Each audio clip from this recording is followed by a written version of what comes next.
Agora vai Tivemos começar. ali José Guilherme Melchior, tivemos Roberto Campos, a gente tivemos pensadores sim de direita no passado, embora esquecidos por boa parte dessa moçada aí que está chegando e tal, no tal do movimento conservador. Mas eu queria te perguntar o seguinte, o que acontece? Tu me permite, na verdade eles não são esquecidos, eles são sufocados pela espiral do silêncio. Perfeito. Eles são sufocados pela espiral do silêncio porque tudo aquilo Neumann, que ameaça, simplesmente ameaça os interesses do globalismo, né? Esse que a gente costuma chamar de globalismo, essa também chamada nova ordem mundial, que é esse movimento de pessoas absurdamente ricas e influentes, que são simplesmente viciadas na sensação de poder que experimentam quando controlam tudo que ameaça os interesses dessa gente de manter isso, eles sufocam de uma forma sistemática, desumana, né? Eles controlam mídia, eles controlam editoras, eles controlam as grandes empresas, eles controlam as verbas, eles controlam os políticos porque eles elegem, toda aquela burocracia que existe em torno da eleição é justamente para impedir que surjam. Eles têm pessoas infiltradas no meio do que seria um movimento conservador para fingirem que são da nossa turma, são alavancados, inclusive eles terminam se sobressaindo não raro, tá? E para quê? Para nos atrapalhar, que é assim que eles controlam, né? E a coisa está muito séria, tudo que está acontecendo nos dias atuais, eu acredito que daqui uns 10 anos para adiante vão se referir a esse ano de 2020 como o ano que não existiu realmente, né? E tudo porque eles perceberam que apesar de tudo isso que eles fazem de sufocar o pensamento que desmascara as mentiras e os engodos do globalismo, tá? Desmascara as ilusões que alguns chamam de Matrix ou holograma psicopata, tá?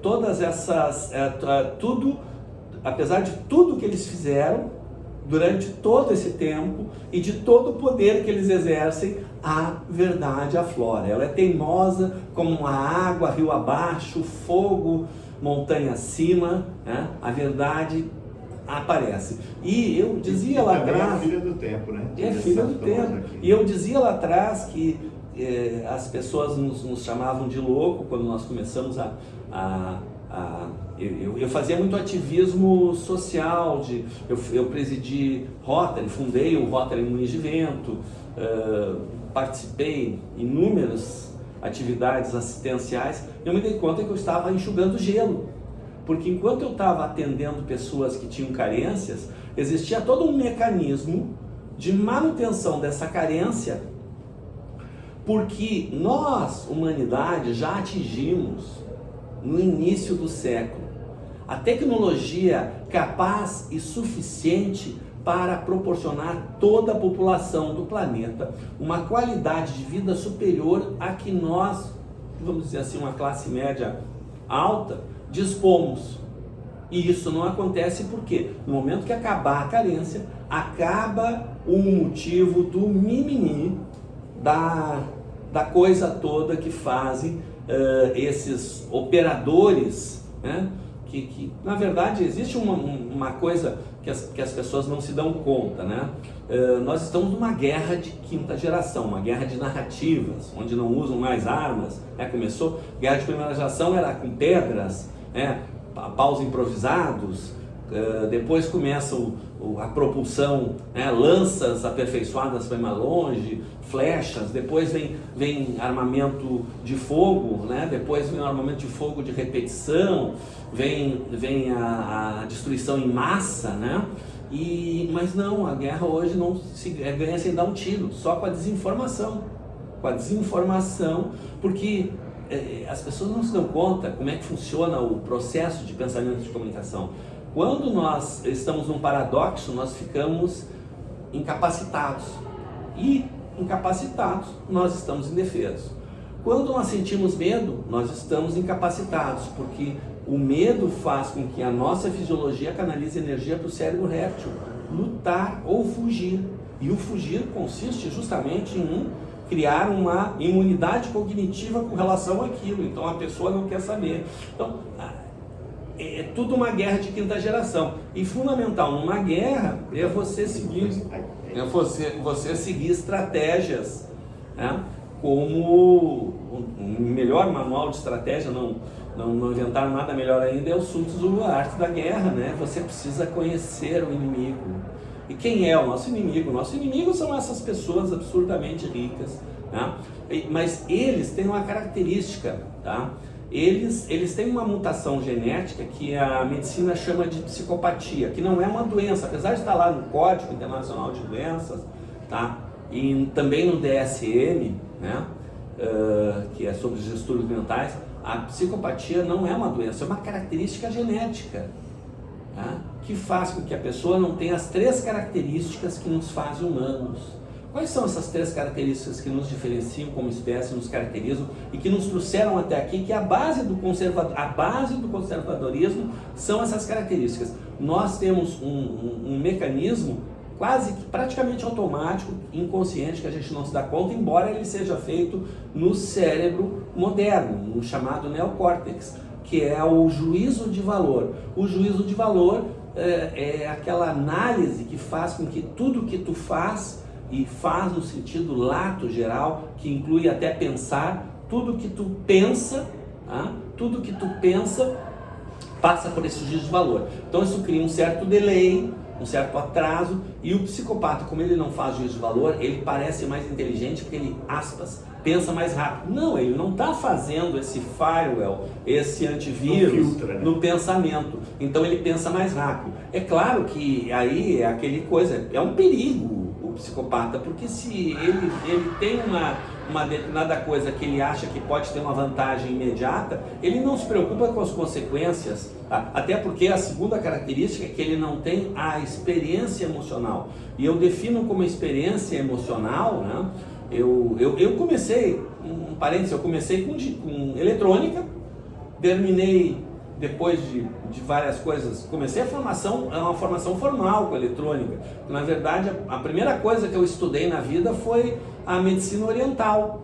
Quando eu tinha 14 anos, eu praticava artes marciais e comecei a me interessar praticava e pratico, né? Artes marciais, e comecei a me interessar pela medicina oriental, que é uma coisa que depois eu fui ver que é uma coisa bastante comum. Os 2 principais jornalistas da BBC de Londres, nos anos 60 para 70, eles foram mandados pela BBC para fazer uma série de documentários com os grandes mestres de artes marciais, quando as artes marciais, principalmente o karatê, começaram a fazer aquele boom. Quando o recentemente falecido sensei Luiz Watanabe voltou de Paris, quando havia conquistado o campeonato mundial, ele disse uma frase que era totalmente verdadeira. 2 coisas vendiam no mundo naquele momento sem propaganda nenhuma: Coca-Cola e karatê. Karatê, você botava uma placa, tinha fila para se matricular. E porque os americanos haviam ficado admirados quando viram a eficácia daquilo, ao tentar aprender, depois do fim da guerra, aprender pessoas que nem sabiam que a guerra tinha acabado, e eles proibiram todo tipo de arte marcial, todo tipo de atividade militar no Japão, menos o karatê, que eles incentivavam.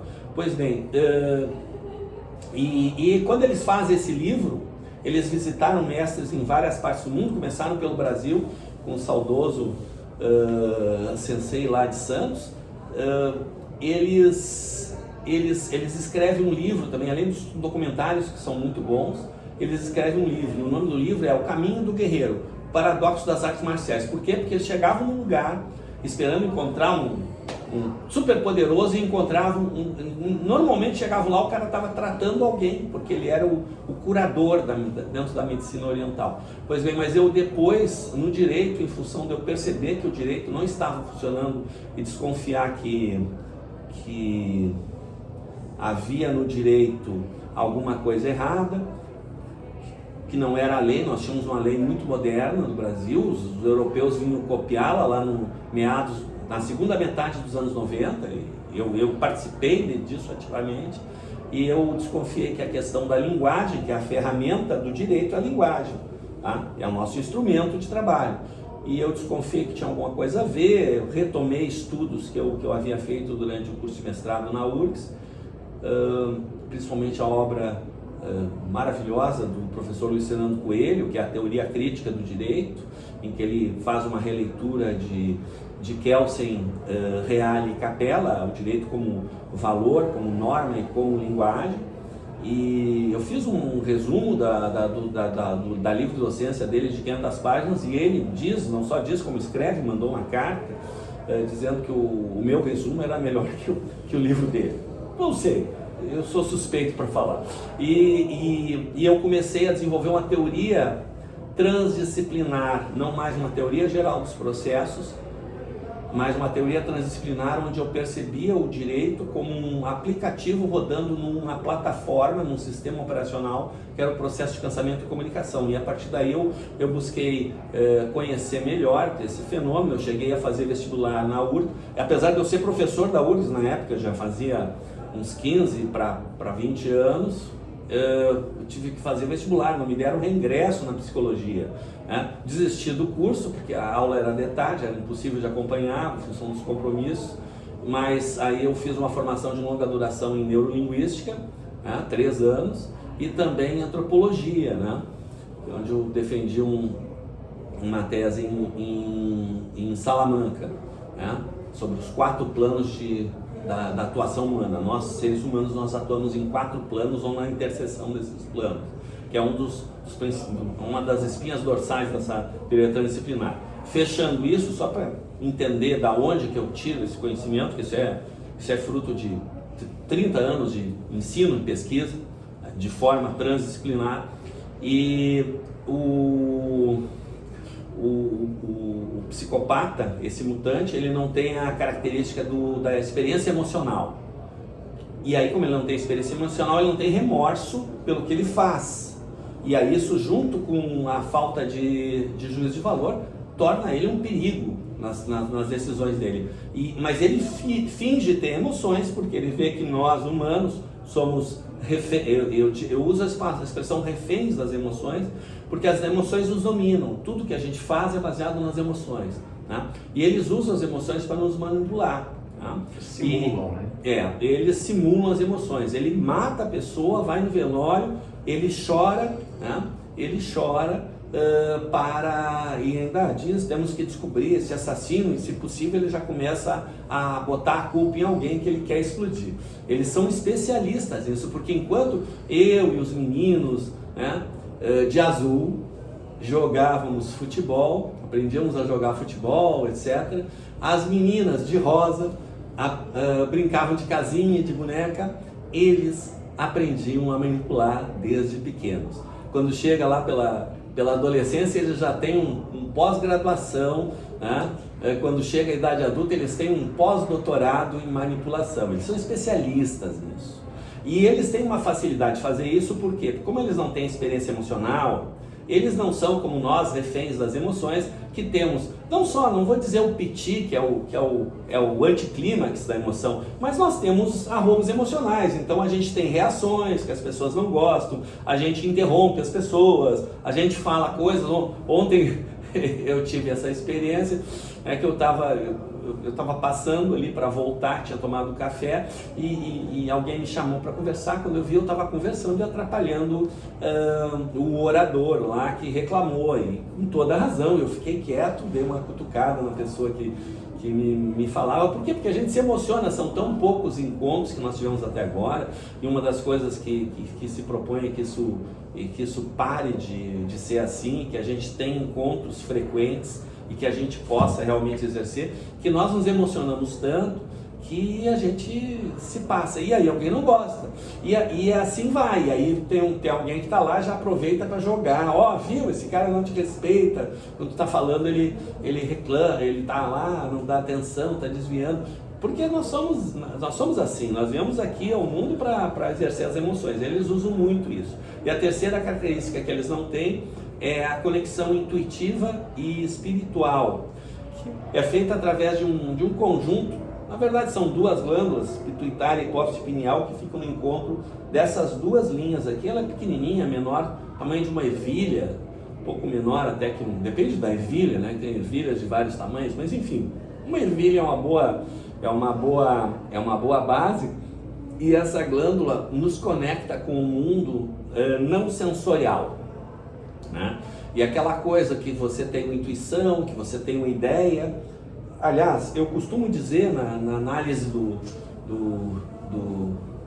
processo de desenvolvimento do conhecimento, que a intuição está por trás, porque ela guia o nosso pensamento, né? E um bom exemplo é a área da química. É possível uma quantidade, não vou dizer infinita é um número muito grande, mas é uma quantidade enorme, absurda de reações químicas. Como é que a pessoa logo descobre a reação química que precisa? Porque a intuição guia ela, né? Às vezes descobre na primeira vez. A intuição é essa conexão que nós temos e que está se acentuando, né? Uma das coisas que tem se notado, que não só como tem aumentado esse processo de conscientização, porque lá atrás, quando nós começamos, nós éramos tantos que enchíamos, lotávamos uma Kombi, né? E hoje em dia, por quê? Porque cada pessoa que se conscientiza, ela passa por um período de catarse, que vai acomodando as ideias, ela vai aceitando e se perdoando pelas bobagens que ela se dá conta que fez, né? Erraram humano est, tá? E vai aumentando, isso vai criando uma vibração positiva, tá? Uma vibração positiva, e isso está fazendo com que haja uma evolução. As crianças estão nascendo com capacidades intelectuais e inteligência emocional inacreditáveis. Os animais estão mostrando sinais de evolução. Os animais, mesmo os animais selvagens, tá? Que estão soltos, tá? Não só os que interagem mais, mas os soltos, tá? Demonstrando sinais de evolução, de comunicação, uma série de coisas aí. É só pesquisar que você encontra. Então está havendo uma evolução muito grande, mas essa questão de nós não somos perfeitos é justamente um dos aspectos que eles usam nesse processo de manipulação, porque eles fingem ser perfeitos.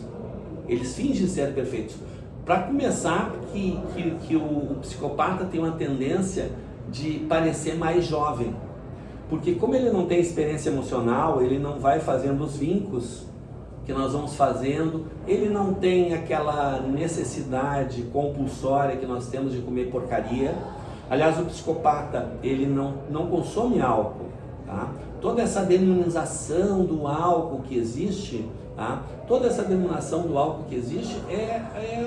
Faz parte do holograma psicopata, para facilitar com que o psicopata ele se camufle melhor, tá? Porque como ele não bebe álcool, tá? Ele terminava destoando num ambiente social que as pessoas estão ali bebendo um ou mais drinks e tal, e ele ficava com aquilo na mão a noite inteira, até que ele descobria que ninguém estava olhando, jogava dentro de um coisa, ou se livrava e tal. Quando fazia um brinde, ele tinha que botar aquilo na boca e não gostava. Por quê? Porque o que o álcool faz? Ele é um inibidor, só que a primeira coisa que ele inibe é o centro inibitório, que é o que faz parte do mecanismo emocional.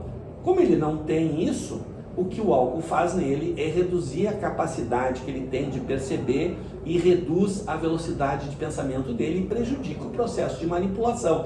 Ele precisa fazer muito mais esforço se ele tomar se ele molhar o bico, como se costuma dizer, ele tem que fazer muito mais esforço para fazer aquele showzinho de manipulação dele. E eles são preguiçosos, porque uma das emoções, eles não têm nenhuma, mas uma das emoções importantes que nós temos é a motivação. Motivação que nos permite que a gente rode uma noite, às vezes em cima de um trabalho, não raro, voluntário, né?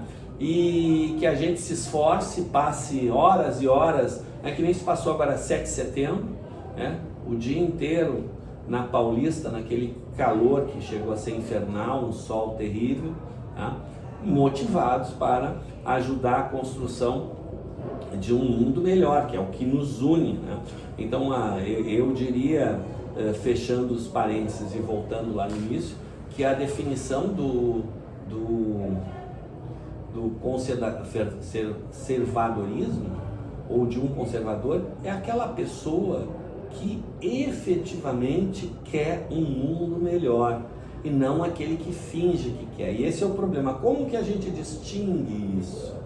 Porque esse é o problema. Como que se distingue? Eles vêm com uma série de coisas, uma série de pautas, uma série de mecanismos. Eles roubam as pautas do mundo melhor, mas aí a gente tem que ter em conta, basicamente, as características da vida. O que é a vida? Né? Na teoria dos 4 planos de atuação humano, nós partimos e concluímos justamente disso. O que é a vida? A vida é uma competição. É uma competição que no plano terrestre começou há uns 4 bilhões de anos, quando se divide, o primeiro ser vivo, unicelular, se divide em 2, e eles passam a competir por alimento e espaço, que é uma definição que envolve a segurança, de proteção. Se você tem um predador, por exemplo, e tem 2 pessoas, o predador vai comer, né, o que tiver mais perto. Então, se você tiver distância de predadores, de coisas perigosas, né, então o espaço é segurança. Depois surge a sexualidade. Depois de 2 bilhões e meio de anos, passamos a disputar a sexualidade, e ela passa a acelerar a evolução através da genética, né? A mutação é sempre uma experiência da vida para verificar se sai um ser mais competitivo dentro daquele ambiente, um ser mais competitivo. E aí, se ele é mais competitivo, ele vai crescer mais, durar mais tempo, procriar muito mais, porque não só ele vai ter mais êxito na disputa da procriação, escolhendo os melhores parceiros, ou o melhor, porque várias espécies têm essa coisa da monogamia, né? As caracatuas, por exemplo, que é o pássaro comum, eles vivem cerca de 10 anos, alguns um pouco mais até, e a fidelidade para o resto da vida. Se morre o companheiro, ele não casa de novo, né? E também procria durante muito mais tempo, porque vive muito mais tempo, e como ele é mais forte, ele consegue mais alimento para ele e para os seus filhos, que também vão ter essa característica. Então, uma mutaçãozinha que gera alguma característica, ela rapidamente faz com que desapareça praticamente o anterior, né? Então a vida é uma competição. E aí a gente volta àquela questão da psicopatia, que é uma mutação genética, detecta por exame de DNA, ou também por mapeamento da atividade cerebral. Porque quando você propõe para um ser humano normal, que é 98% da população, uma questão que envolva juízo de valor, ela tem uma alta atividade na região do neocórtex, que trata do juízo de valor, e dá a resposta. O psicopata, ele vai dar a resposta absolutamente correta, porque ele sabe o que está acontecendo, ele sabe que estão querendo identificar ele, e ele quer se disfarçar. Porque o psicopata, como ele não tem motivação e não gosta de trabalhar, como ele sente prazer em manipular e quer manter isso, nós somos o brinquedo deles, tá? Nós somos o brinquedo deles. Volta lá, quando eu não falei aquilo à toa. Nós aprendemos a brincar de jogar futebol, e as meninas a brincar de casinha, e depois, na idade adulta, a gente faz outras coisas. Claro que estão ligadas lá. Tem gente que joga futebol a vida inteira, e tem meninos que jogam futebol a vida inteira. Não que futebol seja coisa de menino. O futebol, quando ele renasce nos Estados Unidos, ele cresce o futebol feminino também, porque não havia uma cultura, eles já tinham matado. O futebol existiu nos Estados Unidos até quando houve a quebra da Bolsa em 29, foi impressionante. Os cartolas, que é o nome que se dá aos dirigentes do futebol americano, do beisebol, do hóquei no gelo, nas regiões frias, do basquete e do boxe, eles se reuniram e tomaram uma decisão. o futebol estava crescendo muito, chegou a ter 200 equipes na Série A nos Estados Unidos, 200 equipes, tá, em 1929. E está crescendo muito, esses caras vão ocupar o espaço, vão sufocar, porque é um esporte muito fácil de entender, tá? E ele tem uma dinâmica que se presta bem ao televisionamento, tá? E transmissão por rádio também, ao público assistir, porque tu consegue assistir de longe e ver os detalhes, porque a bola é grande. Agora imagina beisebol, que a bola é menor e aí o cara dá uma atacada, o cara não enxerga a bola, não vê o que está acontecendo, né? Então é mais fácil de acompanhar. Não tinha o 4K na época. Sim, não tinha. E o futebol, então eles criaram uma crença de que como o futebol era um esporte, aspas, alienígena, estrangeiro, que vinha da Inglaterra, e eles tinham um certo bairrismo, porque houve uma guerra contra os ingleses, uma guerra sangrenta, morreu muita gente. Os Estados Unidos só venceu essa guerra porque eles começaram a trabalhar com a questão da informação já lá atrás, né, o que seria o embrião da CIA, né, e das agências de informação. Eles ganharam a guerra com base na informação, né, um troço muito bem inteligente. E, pois então, né, esses mutantes, tá? Esses mutantes é uma mutação genética. Então, quando você dá um teste para eles te dão a resposta correta. Só que eles não usam a parte do juízo de valor. Não tem atividade nenhuma. Eles usam a parte racional. Eles pensam como responder. Tá? Então, esses mutantes, né, é uma mutação estranha, porque essa mutação não passa para os filhos. O filho de um mutante, a chance dele é estatística. E é uma estatística também muito estranha, que não faz sentido. Não faz sentido não passar para o filho, não parece ser uma coisa natural, e também não faz sentido essa mutação ser do jeito que é 1% entre as mulheres e 3% entre os homens. É uma coisa que não faz muito sentido, principalmente porque ela tem esse mesmo percentual em todos os lugares do planeta, enquanto aqui na Malu da Manásia, no deserto de Kalahari, tá? Na Antártica, tá? No alto do Everest, tá? E provavelmente se fizerem procriações em uma estação espacial, num futuro não muito distante, né? Provavelmente teria essa mutação. Dizem que isso é causado por ondas. Faz sentido porque existe um negócio, vamos dizer assim, uma coisa chamada Projeto HAARP, HAARP, que são ondas eletromagnéticas. Mas não tinha isso na atividade, tinha psicopata na atividade. Sim, não, mas não seria disso, eu estou só explicando a questão das ondas. Esse projeto começou há décadas e, aliás, quando se falava nesse projeto, a gente recebia uma tarjinha maluco, teoria da conspiração. A palavra teoria da conspiração, a palavra não é expressão, ela foi criada em 1815, quando Rothschild and Gang fazem o que eu chamo o start do globalismo, seria lá, no golpe da Bolsa de Londres. Eles dão um golpe da Bolsa de Londres, é um negócio que eles assumem o controle de toda a economia da Inglaterra, que era a maior economia do mundo, a maior frota do mundo, o maior poderio do mundo, e eles assumem o controle da economia, e a família real passa a ter que comer na mão deles. E aí eles até mudam o foco. Até então eles queriam acabar com as monarquias todas. E aí eles veem que eles podem controlar as monarquias ou trazer as monarquias e ser associadas, e se criou. E aí que tem digamos assim, ali que surge a estrutura, a formatação atual dessa nova ordem, que são pessoas absurdamente ricas e outras nem tanto, mas que são famílias reais ou que controlam ou que estão exercendo poderes, que são essas dinastias políticas, que eles até vão ganhando muito dinheiro com o tempo, mas na verdade eles estão lá mais porque eles são quem faz essa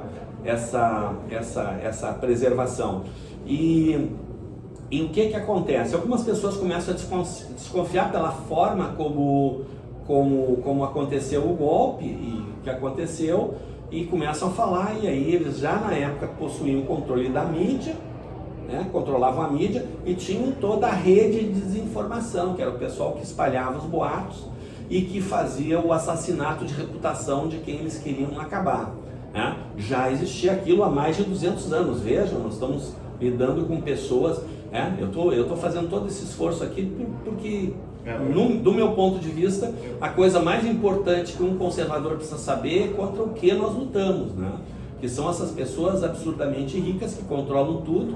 Então eles têm essa característica mutante, e essa mutação é muito estranha, porque ela não transmite para o descendente, e ela tem essa diferença entre masculino e feminino, 3 vezes maior nos homens, e que ocorre, porque a mutação, o que é? A mutação é um experimento da vida e que ocorre proporcionalmente não só à nossa bagagem genética atual, como com o meio ambiente no qual nós estamos interagindo, porque é um experimento da vida para ver se sai alguém mais adaptado àquele ambiente, tá? Então como é que vai ser igual para todas as etnias, não varia conforme etnia, com bagagem genética já diferenciadas, né? E também em todos os locais do planeta. E aí que vem a questão das ondas, porque essas ondas do projeto HARP, quando a gente falava, aí o que acontece? Cerca de uns 7 para 8 anos atrás, um general daqueles que são do alto comando dos Estados Unidos, que atualmente são 8, porque agora tem a Força Espacial também, na época eram 7 ainda, na época dos 7 generais, falando num evento, ele começou a falar do projeto HARP, que eles iam abrir aquela tecnologia que eles vinham pesquisando há décadas para uso na produção de alimentos, de forma que pudesse proteger uma determinada cultura sensível a variações climáticas ali, né?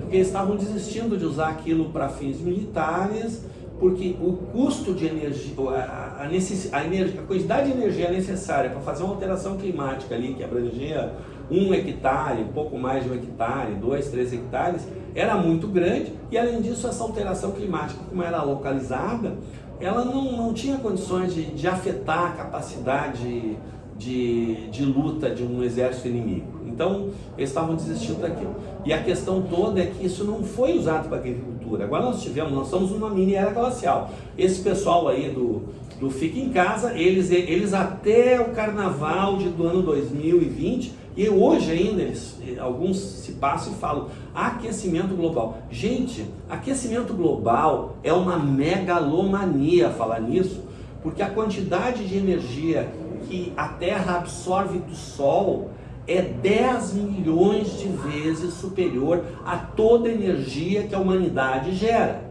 Então, como é que a humanidade vai alterar o clima do planeta? É impossível!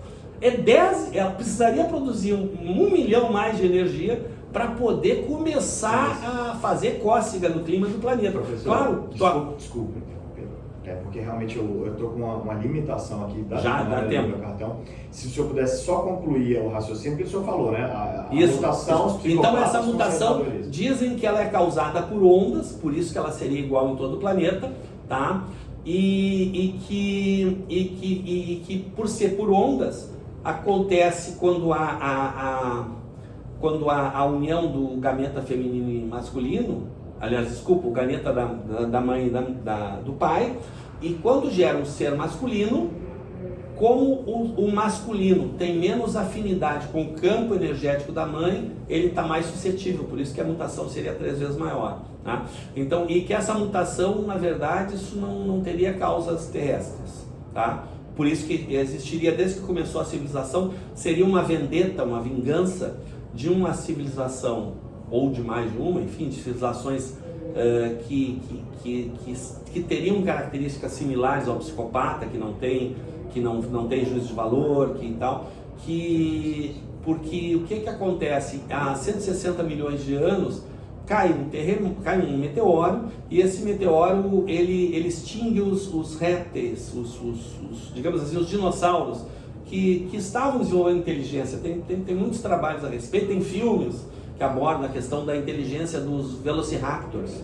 Então imagina que nível de inteligência, que nível de desenvolvimento teria atingido começando há 160 milhões de anos atrás. E que esse meteoro, então, teria acabado com isso, e que eles entendem que esse meteoro não caiu, ele foi derrubado. O que faz sentido porque o nosso sistema solar, ele tem um astro enorme chamado Júpiter. Ele tem 86% da massa do Sol. O Júpiter não gira em torno do Sol, ele gira em torno de um eixo em comum, tá? Então, com esses dois astros, a possibilidade de cair um meteoro grande na Terra é alguma coisa que tende ao infinito do impossível, atende ao impossível. É possível ter acontecido, mas tende a zero. Tende a zero, praticamente zero, tá? Então não caiu, ele foi derrubado por irmãos ultradimensionais que queriam evitar que desenvolvesse aqui uma civilização reptiliana. Então, com vendetta, eles usaram essa tecnologia, né? É uma explicação que parece fazer sentido.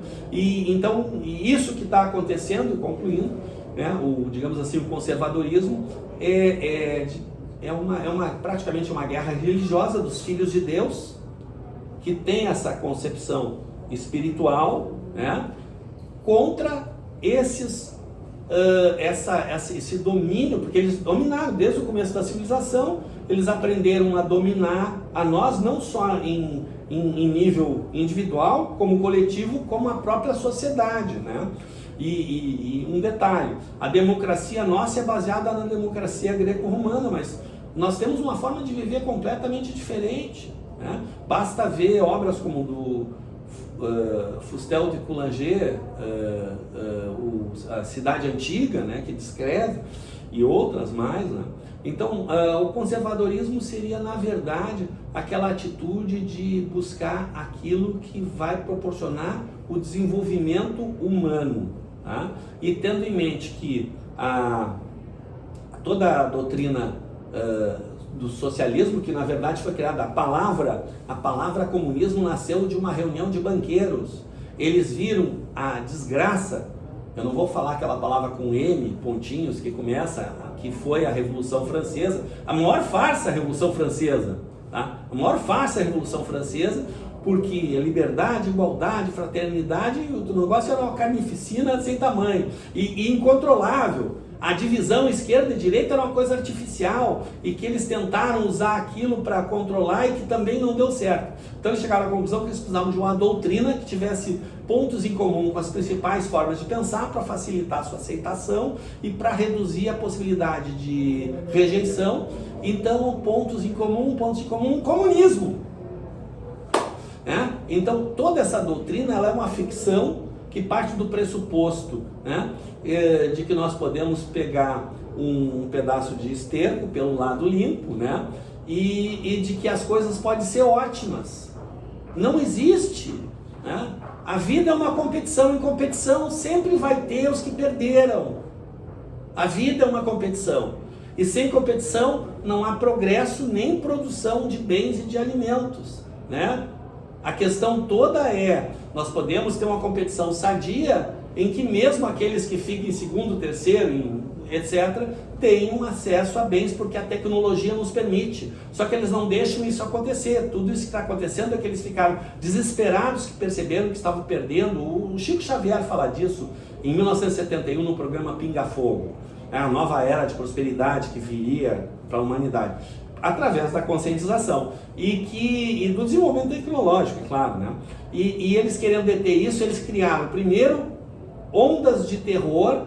Não funcionou. Nós temos um sistema de inteligência muito bem montado no Brasil e que impediu que o terrorismo avançasse. Primeiro, evitou que a tragédia, aquela de Brumadinho, fosse muito maior, como deveria ser, proporcionalmente ao volume de toxinas que havia, do que de Mariana. Houve uma ação eficaz, detendo os efeitos, né? Que aquilo poderia acabar com grande parte do centro, da região sudeste do Brasil, que é a região mais rica, mais populosa, enfim.